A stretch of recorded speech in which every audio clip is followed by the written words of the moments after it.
What's up, guys? Another day of 31 days of Halloween, and today, I told you, I warned you yesterday, and it was as bad as I thought it would be. Today we're doing Blumhouse's Truth or Dare.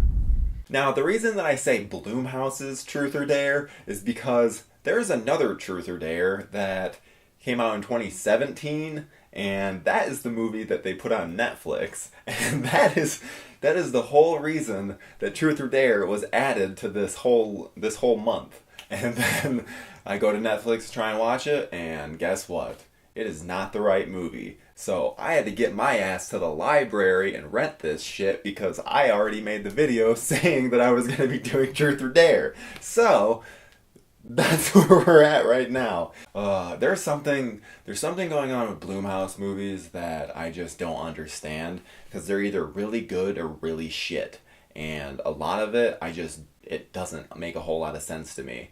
Another thing that didn't make sense. So I guess it's Blum. Jason Blum has said that the reason that he makes PG-13 horror movies is that he wants the people that are that age of the characters in the film to be able to go to the movies and see it.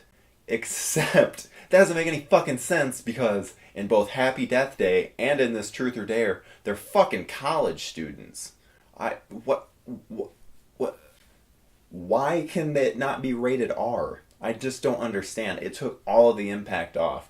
I thought things were a little tense at first, especially during the first kill, and then once it happened, I was like, wait a minute, check the box.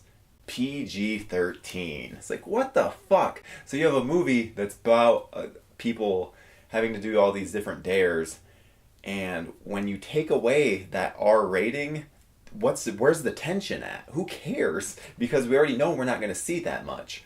Though, to be fair, I'm pretty sure that this movie at PG-13 has more gore than like a Friday the 13th. Obviously, like an 80s Friday the 13th back when the MPAA was cutting it all to hell, because there's a gunshot to the head. They show all of it. Where I'm like, wait a minute, what? This is PG-13? How is this okay? So maybe that's why. Maybe they were only told like, hey, all you have to do is cut out some of the swearing and a little bit of this, and we'll give you PG-13. Maybe that's what happened, but I don't know. After Happy Death Day, who the fuck knows? Because that's a movie based around. Fuck it, who cares? So the whole point of this movie is that this group of friends goes down for spring break to some Mexican city that then they play a game of Truth or Dare, which the game is haunted.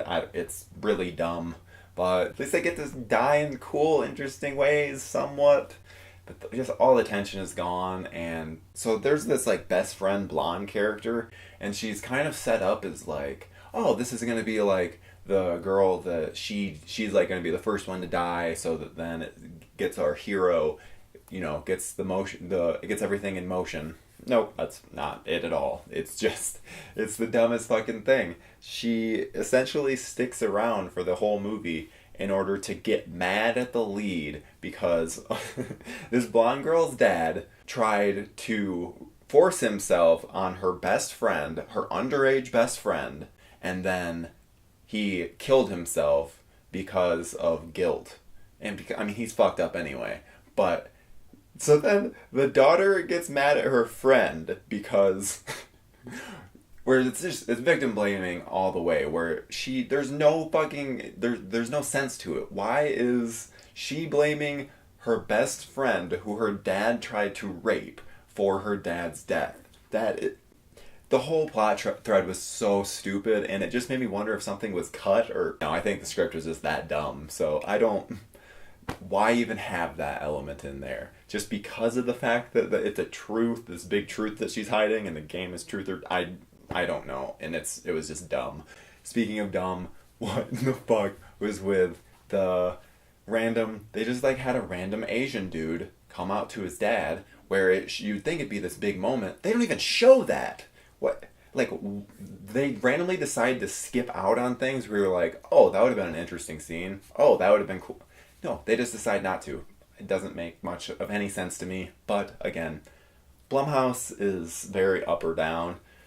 But thankfully, when they're up, they're very up. That's why I have quite a bit of faith in Halloween. But oh, it's not like I was even expecting that much from this, but I was still disappointed, even with those such low expectations. Maybe slap an R rating on this, and it might have been a little bit more fun. But as is, who cares? So, spoiler alert: the whole ending.